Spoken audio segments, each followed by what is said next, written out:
Former U.S. Marine and DEA officer Robert McCall now leads a quiet life in Boston and works at a hardware shop. He aids Ralphie, a coworker, in his preparation to work as a security guard. Robert frequently stays up late reading at a 24-hour diner because he has trouble falling asleep. He eventually became friends with Terry, a young prostitute who was being trafficked by the Russian mafia. They frequently discuss the novels he's been reading. Terry reveals to Alina, who is her true name, that she wants to be a singer one evening when they are out walking. Alina is struck by her pimp Slavy as he unexpectedly arrives, forcing her into the car. He gives his business card to a dumbfounded Robert and then speeds off. Alina is seriously injured and taken to an area hospital's intensive care unit ICU. Robert arrives there after hearing about the incident and finds out that Slavy is to blame from her friend Mandy, a fellow prostitute. When he approaches Slavy and his men at their restaurant with an offer to buy Alina's freedom, he is flatly rejected. Killing the males expertly, Robert then departs. Unbeknownst to him, Vladimir Pushkin, a Russian oligarch,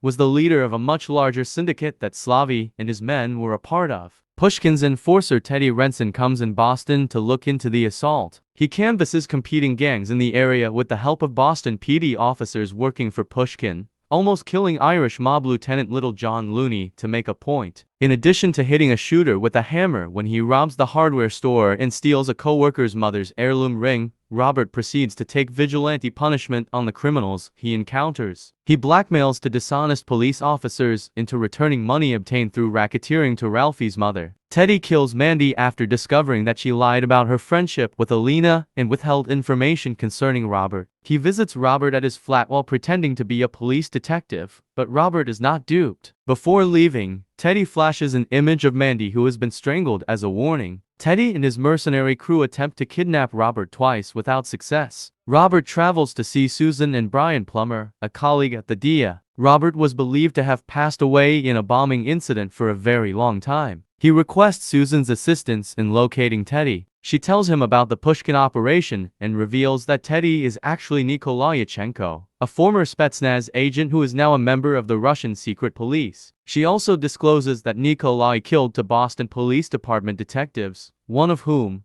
Frank Masters, had gone missing for days. Robert finds Masters and intimidates him into cooperating in the destruction of one of Pushkin's facilities used for money laundering. When the police show up, they seize Masters and Pushkin's men and discover a note Robert left telling them to follow the money. He approaches Nikolai once more, threatening to harm him further if he follows after him. Later, he sinks to oil ships owned by Pushkin. To force Robert to meet, Nikolai responds by kidnapping his hardware store co-workers. Nikolai is shocked when Robert decides not to meet with him and instead murders the guards of the hostages. When Nikolai and his men come, Robert uses homemade weapons that he's amassed throughout the hardware store to kill each of them one at a time. Ralphie, who stayed behind to assist, is about to be killed by Nikolai until Robert uses a nail gun to murder him. 3 days later, Robert visits Pushkin at his estate in Moscow, kills all of his security personnel, and tricks Pushkin into electrocuting himself. Alina later encounters Robert once she has recovered. She expresses gratitude for the money he left her and tells him how she has begun a new life. Robert uses the alias The Equalizer to place internet adverts in an effort to keep assisting others.